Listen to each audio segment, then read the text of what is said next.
నమస్తే, welcome to V3 news. లక్ష్యం సమాజహితం. ఇక వార్తలకు వెళ్లే ముందు ముఖ్యాంశాలు. అనంతపురం జిల్లా గార్లదిన్నె మండలం కనంపల్లి గ్రామంలోని ఏపీఐఏసీ భూములు రైతుల పొలాల సరిహద్దుల వివాదం తీవ్ర ఉద్రిక్తతలకు దారితీసింది. నల్లప్ప, సూర్యనారాయణ వంటి స్థానిక రైతుల భూములకు ప్రభుత్వ పరిశ్రమల శాఖ స్థలాలకు మధ్య కాంపౌండ్ వాల్ నిర్మాణ సమయంలో ఇరు వర్గాల మధ్య ఘర్షణలు జరిగాయి. అధికారులు భూమి దగ్గరికి రమ్మని పిలిచి సూర్యనారాయణ, నల్లప్ప, లక్ష్మీకాంతమ్మలను బిల్లా నల్లప్ప, పురుషోత్తం, గోపాల్, భాస్కరులు విచక్షణారహితంగా కొట్టి చంపుతామని బెదిరించారని బాధితులు వాపోయారు. ఈ దాడిలో సూర్యనారాయణ, నల్లప్పలకు తీవ్ర గాయాలు అవ్వడం వల్ల ప్రభుత్వ ఆసుపత్రికి అంబులెన్స్ లో తరలించారు.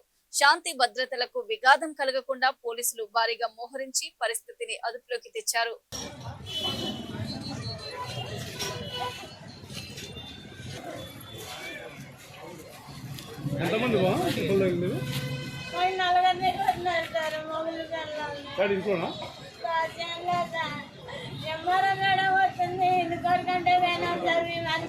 వచ్చి చుట్టుకొని ఆడలు కొట్టండి, ఎందుకు కొడుతున్నారని అందుకు వాళ్ళని వేసుకున్నారు.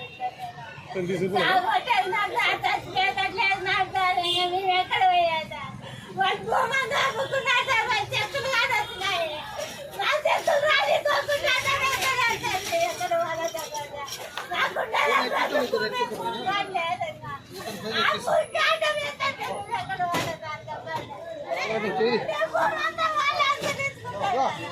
పక్కన స్ట్రెచ్చర్ దొరుకుతా పొలాలకు వస్తాం.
నా పేరు లక్ష్మీకాంత. సూర్యనారాయణ నల్లపైన భూమి అది గవర్నమెంట్ తీసుకుంటా అంటే మేము వెళ్ళాం. కనంపల్లి గార్లదిన్న మండలం ఆటికి పోయిన తర్వాత మేము అధికారులు వస్తామనింటేనే మేము ఆటికి పోయిన తర్వాత వాళ్ళు ఏం చేసి మాది భూమి ఇది, మేము ఇది కావాలని చెప్పేసి వాళ్ళ భూములన్నీ తీసుకున్నారు గవర్నమెంట్ ఆల్రెడీ. తీసుకున్న తర్వాత చెక్కులు కానీ వచ్చినాయి, వాళ్ళ భాగాలన్నీ చెక్కులు వచ్చినాయి. మళ్ళా మా దాని చెక్కులకు కూడా ఇది చేస్తున్నారు రాకోకుండా. వచ్చేసి మళ్ళా మా అన్నదమ్ములందరినీ కిందికి పడేసి తొక్కి నా భర్తను నరికినారు, నా మరిదిని నరికినారు. ఈ ఆస్తి పైన వాళ్ళకి ఏం అధికారము లేదు. ఆస్తి అంతా మాది, మా పేర్ల మీద. వాళ్ళకి ఏం అస్సలు ఇంతగాని ఏం ఆధారాలు లేవు. లేకపోయినా జోర్జనం చేస్తున్నారు. ఇది జరుగుదా కాబట్టి ఇది ఏబిసి వాళ్ళు తీసుకుంటారని వాళ్ళుంటే వాళ్ళకి ఈ భూమిని కన్నబడింది. అంతకు ముందు ఏమీ లేదు. మేము దాంట్లో సాగలో ఉండబట్టి 60 ఏళ్ళు పైన అయింది మాకు పట్టా వచ్చి కూడా. ఈ పొద్దుడికి ఏం లేదు. ఈ పొద్దు గవర్నమెంట్ తీసుకుంటారు అనేసి దానికి అడ్డం చేస్తున్నారు అంతే. దాడి చేసిన బిల్లా నల్లప్ప, పురుషోత్తం, గోపాల, మాస్తమ్మ, భాస్కర వీళ్ళ పొలంలోనే మాకు అధికారులు వస్తారనింటేనే మేము వాటికి పోయినాం, లేకుంటే పోము. ఇండ్ల కాడే ఏదో వాళ్ళు ఇచ్చినప్పుడు ఇది కానీ అనుకోసం మేము ఊరుకున్నాం. అధికారులు వచ్చి మీ భూములు చూపియండి అనింటేనే మేము వాటికి పోయినాం. వచ్చిన తర్వాత వాళ్ళే పడగొట్టేసి గొడ్డన్లతో నరికి అసలు మా వాళ్ళకి ఏం సోర్ లేదు, అది బతుకుతారా లేదా అనేటట్లుగా ఉన్నారు వాళ్ళు. అది ఏం మాకు న్యాయం అనేది మీరే చేయండి అనుకున్నారు. హైదరాబాద్ లోని ఐసీఎఫ్ టెక్ IFHE ఆధ్వర్యంలో స్మార్ట్ ఎలక్ట్రానిక్స్, VLSI, కృత్రిమ మేధస్సు, కమ్యూనికేషన్ సిస్టమ్స్ అంశాలపై తొలి అంతర్జాతీయ సదస్సు IC-SAVEX 2026 డిసెంబర్ 15-16 తేదీల్లో నిర్వహించనున్నట్లు నిర్వాహకులు ప్రకటించారు. డిసెంబర్ 15-16 తేదీల్లో ఐసీఎఫ్ టెక్ హైదరాబాద్ లో సదస్సు నిర్వహణ, స్మార్ట్ ఎలక్ట్రానిక్స్, సెమీ కండక్టర్ టెక్నాలజీలు, VLSI, AI, embedded systems, communication networks ఇందులో చర్చించే ప్రధాన అంశాలని తెలిపారు. పరిశోధన, ఆవిష్కరణలు, అంతర్జాతీయ విద్యా సహకారానికి సదస్సు వేదికగా నిలుస్తుందని vice chancellor in charge professor T Kotireddy తెలిపారు. ప్రపంచ ప్రఖ్యాత విశ్వవిద్యాలయాలు, IITలు, పరిశ్రమల నుంచి జాతీయ, అంతర్జాతీయ నిపుణులు పాల్గొననున్నట్లు డైరెక్టర్ ప్రొఫెసర్ KL నారాయణ వెల్లడించారు. ఎడ్యుకేషన్కు సంబంధించినటువంటి ICFI టెక్ డిసెంబర్ 15-16, 2026 సంవత్సరంలో ఒక అంతర్జాతీయ కాన్ఫరెన్స్ నిర్వహిస్తున్నది. International conference on smart electronics, VLSI, AI and communication systems. ప్రపంచవ్యాప్తంగా ప్రస్తుతం కృత్రిమ మేధస్సు ప్రాధాన్యత పొందే ఈ అంశాలన్నింటినీ దృష్టిలో ఉంచుకొని ICFI టెక్ ఈ ఇంటర్నేషనల్ కాన్ఫరెన్స్ నిర్వహిస్తూ ఉంది. United Kingdom, Britain, Taiwan, Malaysia నుండి శాస్త్రవేత్తలు ఈ ఇంటర్నేషనల్ కాన్ఫరెన్స్లో పాల్గొంటున్నారు. అలాగే మన దేశంలో ఉన్నటువంటి ప్రఖ్యాతి చెందినటువంటి Indian institute of technologies, Indian institute of science నుంచి కూడా నిపుణులు ఈ ఇంటర్నేషనల్ కాన్ఫరెన్స్లో పాల్గొంటారు. ఈ కాన్ఫరెన్స్లో సబ్మిట్ చేయబడినటువంటి రీసెర్చ్ పేపర్స్, పరిశోధన పత్రాల్లో కొన్ని ముఖ్యమైనటువంటి పరిశోధన పత్రాలు ఎంపిక చేసి అమెరికన్ ఇన్స్టిట్యూట్ ఆఫ్ ఫిజిక్స్లో ప్రచురించడానికి మేము ప్రయత్నిస్తూ ఉన్నాం. ఈ అమెరికన్ ఇన్స్టిట్యూట్ ఆఫ్ ఫిజిక్స్ అనేది స్కోపస్లో లిస్టెడ్ అయినటువంటిది. తద్వారా ఈ కాన్ఫరెన్స్లో పాల్గొని రీసెర్చ్ పేపర్ సబ్మిట్ చేసినటువంటి యువ శాస్త్రవేత్తలు అందరికీ కూడా ఈ స్కోపస్ పబ్లికేషన్స్ వారికి ఎక్కువగా ఉపకరిస్తాయి.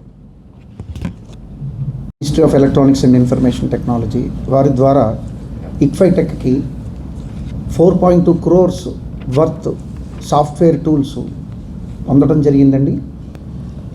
ఆ C2S అంటాం, చిప్ టు స్టార్టప్ స్కీమ్ కింద మాకు ఈ 4.2 crores వర్త్ సాఫ్ట్వేర్ టూల్స్ని గవర్నమెంట్ ఆఫ్ ఇండియా మాకు ప్రొవైడ్ చేయడం జరిగింది. ఇవన్నీ కూడా సెమీ కండక్టర్ చిప్స్ని కానీ, సెమీ కండక్టర్ డివైజెస్ని కానీ డిజైన్ చేయడానికి, అనలైజ్ చేయడానికి చాలా ఉపయోగపడతాయండి. ఈ సాఫ్ట్వేర్ టూల్స్ అన్నీ కూడా మన దగ్గర ఒక సెంటర్ ఫర్ VLSIని స్టార్ట్ చేసి అక్కడ ఈ సాఫ్ట్వేర్ టూల్స్ అన్నిటి మీద ట్రైనింగ్ ఇవ్వడం జరుగుతున్నదండి. దీంతో పాటుగా మన సెంట్రల్ గవర్నమెంట్ ఆఫ్ ఇండియా వాళ్ళ ఆ సెమీ కండక్టర్ మిషన్ ద్వారా ఎలాగైతే మన గవర్నమెంట్ ఆఫ్ ఇండియా వివిధ రాష్ట్రాల్లో సెమీ కండక్టర్ చిప్ ఫ్యాబ్రికేషన్ అంటే మన ఇన్నాళ్ళు కూడా మనం ఇంపోర్ట్ చేసుకుంటున్నామండి సెమీ కండక్టర్ డివైజెస్ని కానీ, చిప్స్ని కానీ. అలా కాకుండా మనంతట మనంగా తయారు చేసుకొని ఆ ఇంపోర్ట్స్ని కనుక తగ్గిస్తే మన GDP కూడా పెరుగుతుందండి. దాని నుంచి మనం ఇంకొకళ్ళ మీద ఆధారపడకుండా మనకు కావాల్సినవన్నీ కూడా మనం తయారు చేసుకోవడానికి మనకి ప్రతిభ, దానికి కావాల్సిన సదుపాయాలు మన దేశంలోనే తీసుకురావాలనే ఉద్దేశంతో గవర్నమెంట్ ఈ సెమీ కండక్టర్ యూనిట్స్ని మన వివిధ రాష్ట్రాల్లో ప్రారంభించడం జరిగిందండి. అదే మాదిరిగా మా ICFI టెక్లో కూడా సెమీ కండక్టర్ డివైజెస్ని ఫ్యాబ్రికేట్ చేయడానికి కావాల్సిన పరికరాలన్నీ కూడా మేము పొందుపరచడం జరిగిందండి. అవన్నీ ఆ ల్యాబొరేటరీని మేము కూడా స్టార్ట్ చేసామండి. ఇక్కడ ఈ సోలార్ సెల్స్ని తయారు చేయటం కానీ, అలాగే సెన్సార్స్ని తయారు చేయడంలో కానీ, సెమీ కండక్టర్ డివైజెస్ని తయారు చేయడంలో కానీ మా ఫ్యాకల్టీకి అనుభవం ఉందండి. రైట్, ఆ ల్యాబొరేటరీ సదుపాయాలు ఉన్నాయి. ఆ కావాల్సిన సాఫ్ట్వేర్స్ అన్నీ కూడా గవర్నమెంట్ నుంచి మేము తెచ్చుకోవడం జరిగిందండి. ఈ అన్ని సదుపాయాలు క్రియేట్ అయిన తర్వాత ఈ సెమీ కండక్టర్స్ దాని మీద కానీ, ఈ స్మార్ట్ ఎలక్ట్రానిక్స్ మీద కానీ అలాగే ఆర్టిఫిషియల్ ఇంటెలిజెన్స్లో కూడా మాకు ఈ ఆర్టిఫిషియల్ గత ప్రభుత్వం బీఆర్ఎస్ పేద ప్రజల కోసం నిర్మించిన డబుల్ బెడ్రూమ్లను స్థానికులైన గిరిజనులకే కేటాయించాలని బీఆర్ఎస్ ఆధ్వర్యంలో బండ్లగూడ ఎంఆర్ఓ ప్రవీణ్ కుమార్ కి వినతి పత్రం అందజేశారు.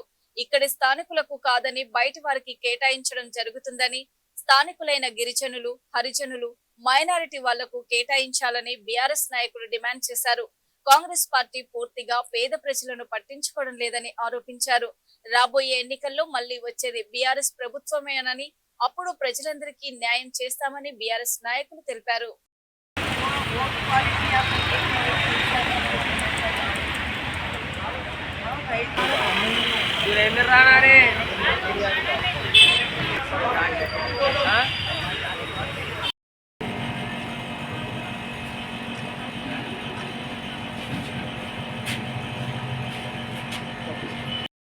లేదు సార్ చేస్తాను. ఇప్పుడు ఖచ్చితంగా మీరు చేస్తా అని మాకు చెప్పండి సార్. ఎకనామిక్స్ అన్నా అది కాదన్నా, ఎకనామిక్ సర్వే అనేది మీరు ఖచ్చితంగా చేయాలి సార్. గిరిజనులు సార్, పేదోళ్ళు వాళ్ళు ఎట్లా బతకాలి సార్? వాళ్ళు ఖచ్చితంగా మీరు ఎకనామిక్ సర్వే ఈ రోజు మీరు పెట్టియండి సార్. మీరు పిలిపియండి, ఒక ఆఫీసర్ని మీరు అలాట్ చేయండి. మీరు ఎకనామిక్ సర్వే చేసి జెన్యూన్ ఉంటేనే ఇప్పియండి సార్, లేదంటే అవసరమే లేదు. పేద గిరిజనులకు నిర్మించినటువంటి గిరిజనులకు వాళ్ళకే ఈ ఇండ్లు కేటాయించాలని కోరుతున్నాం. కేటాయించాలి. డబుల్ బెడ్రూమ్ ఇండ్లు కేటాయించాలి. జంగంపేట డివిజన్ల గిరిజనులకు డబుల్ బెడ్రూమ్ ఇండ్లు కేటాయించాలి. అరువులకు న్యాయం చేయాలి. పేద గిరిజనులకు న్యాయం చేయాలి. జై తెలంగాణ.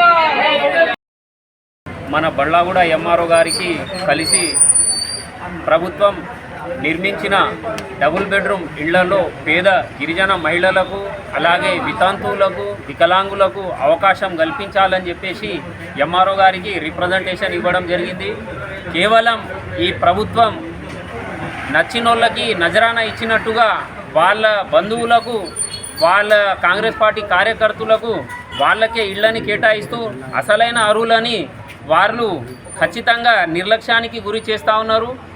ఈరోజు పేద గిరిజన మహిళలు ఇళ్ల కిరాయిలు కట్టలేక తీవ్ర మనోవేదనకి గురై చితికల పడుతున్న వాళ్ళ పరిస్థితిని చూడలేక ఈరోజు బీఆర్ఎస్ పార్టీ పక్షాన వాళ్ళని తీసుకొచ్చి ఈడ ఎంఆర్ఓ గారిని రిప్రజెంటేషన్ అందించడం జరిగింది.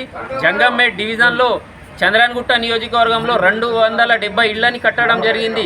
గత కేసీఆర్ ప్రభుత్వంలో 30 కోట్ల రూపాయలు వెచ్చించి 270 ఇళ్లని నిర్మిస్తే ఈ రోజు వరకు కాంగ్రెస్ ప్రభుత్వం వాటిని పేద ప్రజలకు కేటాయించకుండా నిర్లక్ష్యానికి గురి చేస్తూ ఈరోజు పేదలకు ఆ ఇళ్ళు అందకుండా మరి బండ్లగూడ ఎంఆర్ఓ గారికి వినతి పత్రం సమర్పించాము. మరి గత కేసీఆర్ గారి ప్రభుత్వం పేద సబండ వర్గాల ఆత్మగౌరవ కోసం మరి ఈ డబుల్ బెడ్రూమ్ ఇండ్లు కేటాయించిన ఇండ్లను మరి ఇప్పుడు వచ్చినటువంటి కాంగ్రెస్ ప్రభుత్వం పేద గిరిజనుల ఓట్లు కావాలి కానీ, మరి పేద గిరిజనుల హరిజనుల ఓట్లు కావాలి కానీ వాళ్ళ సంక్షేమము ఈ కాంగ్రెస్ ప్రభుత్వానికి పట్టింపు లేదు. ఇక్కడ స్థానికంగా ఇక్కడే పుట్టి, ఇక్కడే పెరిగి, ఇక్కడే ఉన్నటువంటి నా గిరిజన సోదరీమణులు మరి ఎన్నో కష్టాలు పడుతున్నారు. ఈరోజు పిల్లలు చదివించుకోలేక, మరి ఎక్కడో వెళ్ళి వాళ్ళు ఉపాధి చేసుకోలేక చాలా ఇబ్బందులు పడుతున్నప్పుడు ఈ గిరిజనుల కోసం మరి పోరాటం చేస్తున్నటువంటి నా తమ్ముడు గిరిధర్ నాయక్ గారికి నేను సపోర్ట్గా ఈరోజు మేము ప్రభుత్వాన్ని హెచ్చరిస్తున్నాం. మీరు ఆత్మగౌరవంగా బంజారా హిల్స్ లోని టిఆర్ఎస్ కార్యాలయంలో ఉద్యమకారుల భూ పోరాటం పోస్టర్ ను తెలంగాణ రక్షణ సేన చీఫ్ కల్వకుంట్ల కవిత ఆవిష్కరించారు. ఆమె మాట్లాడుతూ జూలై 2న ఉప్పల్ బగాయతు భూములు స్వాధీనం చేసుకుంటామని, ఉద్యమకారుల భూ పోరాటానికి అన్ని వర్గాల ప్రజలు తరలి రావాలని కవిత పిలుపునిచ్చారు. జూలై 2న ఉప్పల్ బగాయత్ లో భూ పోరాటం చేసి ప్రభుత్వ భూములు స్వాధీనం చేసుకుంటామని అన్నారు. ఉద్యమకారులకు 250 గజాల భూమి ఇచ్చే విషయంలో ప్రభుత్వం తస్సరం చేస్తోందని, వెంటనే ఉద్యమకారులను గుర్తించి వారికి ఇస్తామన్న భూమి ఇవ్వాల్సిందేనని ఆమె తెగేసి చెప్పారు.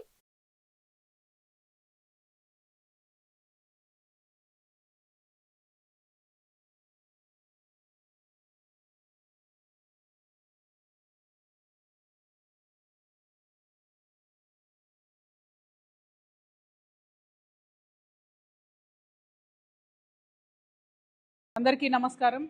రాష్ట్ర వ్యాప్తంగా ఉన్నటువంటి తెలంగాణ ఉద్యమకారులందరికీ కూడా మనస్ఫూర్తిగా ఉద్యమాభివందనాలు తెలియజేస్తూ మరి ఇవాళ అనేక ఉద్యమ సంఘాలు ఉద్యమకారుల యొక్క సంఘాలందరి ఆధ్వర్యంలో కూడా జూలై 2వ తారీఖు నాడు ఉప్పల్ బగాయత్లో ప్రభుత్వం భూమి ఏదైతే ఉందో దాన్ని భూ పోరాటం ద్వారా తెలంగాణ ఉద్యమకారులందరం కూడా మరి ఆక్రమించుకోవాలనేటటువంటి నిర్ణయం తీసుకున్నాం. అది ఆక్రమణ కాదు, వాస్తవానికి సక్రమమే.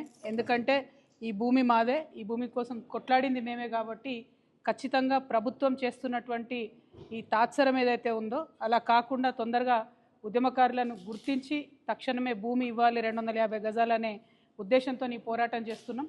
ఈ కార్యక్రమానికి రాష్ట్ర వ్యాప్తంగా ఉన్నటువంటి ఉద్యమకారులందరూ కూడా తరలి రావాలని చెప్పి మీ అందరినీ మనస్ఫూర్తిగా నేను రిక్వెస్ట్ చేస్తూ ఉన్నాను. ప్రత్యేకించి ఇవాళ తెలంగాణ వాదం మీదనే రకరకాలుగా దాడులు చేస్తూ అనేకమైనటువంటి వ్యక్తులు శక్తులు మన తెలంగాణ ఉద్యమ స్ఫూర్తిని దెబ్బతీసే ప్రయత్నం చేస్తున్నారు. కాబట్టి ఈ కార్యక్రమాన్ని విజయవంతం చేయడం అనేటటువంటిది మనందరి యొక్క చారిత్రక కర్తవ్యంగా భావించి తెలంగాణ వాదులు ప్రజాస్వామ్యవాదులు ఉద్యమకారులకు లాభం జరగాలని కోరుకునే తెలంగాణ బిడ్డలు ముఖ్యంగా మహిళలు యువత పెద్ద పెట్టున వచ్చి ఇక్కడ పాల్గొనాలి ఈ కార్యక్రమంలో అని చెప్పి మిమ్మల్ని రిక్వెస్ట్ చేస్తున్నాను. ఎందుకంటే మీరు భవిష్యత్ తరాల వాళ్ళు, మీ భవిష్యత్తు బాగుండడానికే చేసినటువంటి ఉద్యమకారులు వారి జీవితం అంతా కోల్పోయారు. కాబట్టి యువ మిత్రులు పెద్ద పెట్టున ఈ కార్యక్రమానికి రావాలని చెప్పి మనస్ఫూర్తిగా ఆహ్వానిస్తున్నాను. జై తెలంగాణ. ఒకరిద్దరు వాయిస్. అందరికీ నమస్కారం. రాష్ట్ర వ్యాప్తంగా ఉన్నటువంటి తెలంగాణ ఉద్యమకారులందరికీ కూడా మనస్ఫూర్తిగా ఉద్యమాభివందనాలు తెలియజేస్తూ మరి ఇవాళ అనేక ఉద్యమ సంఘాలు ఉద్యమకారుల యొక్క సంఘాలందరి ఆధ్వర్యంలో కూడా జూలై 2వ తారీఖు నాడు ఉప్పల్ బగాయత్లో ప్రభుత్వం భూమి ఏదైతే ఉందో దాన్ని భూ పోరాటం ద్వారా తెలంగాణ ఉద్యమకారులందరం కూడా మరి ఆక్రమించుకోవాలనేటటువంటి నిర్ణయం తీసుకున్నాం. అది ఆక్రమణ కాదు, వాస్తవానికి సక్రమమే. ఎందుకంటే ఈ భూమి మాదే, ఈ భూమి కోసం కొట్లాడింది మేమే కాబట్టి ఖచ్చితంగా ప్రభుత్వం చేస్తున్నటువంటి ఈ తాత్సరం ఏదైతే ఉందో అలా కాకుండా తొందరగా ఉద్యమకారులను గుర్తించి తక్షణమే భూమి ఇవ్వాలి 250 గజాలనే ఉద్దేశంతో ఈ పోరాటం చేస్తున్నాం. ఈ కార్యక్రమానికి రాష్ట్ర వ్యాప్తంగా ఉన్నటువంటి ఉద్యమకారులందరూ కూడా తరలి రావాలని చెప్పి మీ అందరినీ మనస్ఫూర్తిగా నేను రిక్వెస్ట్ చేస్తూ ఉన్నాను. ప్రత్యేకించి ఇవాళ తెలంగాణ వాదం మీదనే రకరకాలుగా దాడులు చేస్తూ అనేకమైనటువంటి వ్యక్తులు శక్తులు మన తెలంగాణ ఉద్యమ స్ఫూర్తిని దెబ్బతీసే ప్రయత్నం చేస్తున్నారు. కాబట్టి ఈ కార్యక్రమాన్ని విజయవంతం చేయడం అనేటటువంటిది మనందరి యొక్క చారిత్రక కర్తవ్యంగా భావించి తెలంగాణ వాదులు ప్రజాస్వామ్యవాదులు ఉద్యమకారులకు లాభం జరగాలని కోరుకునే తెలంగాణ బిడ్డలు ముఖ్యంగా మహిళలు యువత పెద్ద పెట్టున వచ్చి ఇక్కడ పాల్గొనాలి ఈ కార్యక్రమంలో అని చెప్పి మిమ్మల్ని రిక్వెస్ట్ చేస్తున్నాను. ఎందుకంటే మీరు భవిష్యత్ తరాల వాళ్ళు, మీ భవిష్యత్తు బాగుండడానికే చేసినటువంటి ఉద్యమకారులు వారి జీవితం అంతా కోల్పోయారు. కాబట్టి యువ మిత్రులు పెద్ద పెట్టున ఈ కార్యక్రమానికి రావాలని చెప్పి మనస్ఫూర్తిగా ఆహ్వానిస్తున్నాను. జై తెలంగాణ. ఒకరిద్దరు వాయిస్. ఆదిలాబాద్ జిల్లా బోధు మండలంలోని కంటిగావ్ గ్రామంలో 15 లక్షలతో సీసీ రోడ్డు నిర్మాణానికి బోధ్ ఎమ్మెల్యే అనిల్ జాదవ్ భూమి పూజ చేశారు. ఈ సందర్భంగా ఎమ్మెల్యే మాట్లాడుతూ గ్రామంలో ప్రతి గల్లీలో సీసీ రోడ్లు వేస్తామని, సీసీ రోడ్డు లేని గ్రామంగా ఉన్న కంటిగావ్ని ఎమ్మెల్యే అయ్యాక మట్టి రోడ్డు లేకుండా గ్రామాన్ని తీర్చిదిద్దుతున్నామని అన్నారు. గ్రామం ఐక్యతతో ఉంటేనే అభివృద్ధి సాధ్యమని, ఖచ్చితంగా గ్రామస్తులు కోరిన కోరికలను అన్నింటినీ విడతల వారీగా నెరవేరుస్తానని తెలిపారు.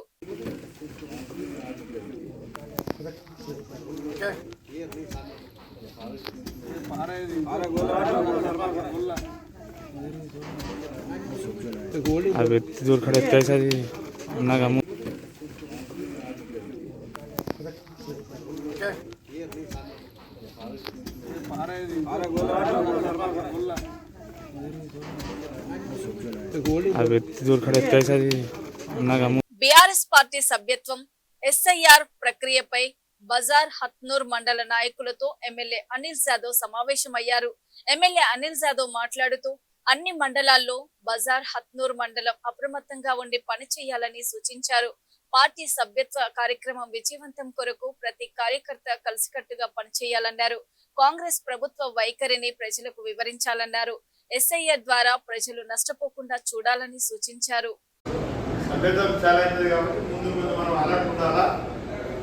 గట్టిగా కొంచెము వైద్యరాజు మండల్ అన్ని మండలాల కంటే నంబర్ 1లో ఉండాలి.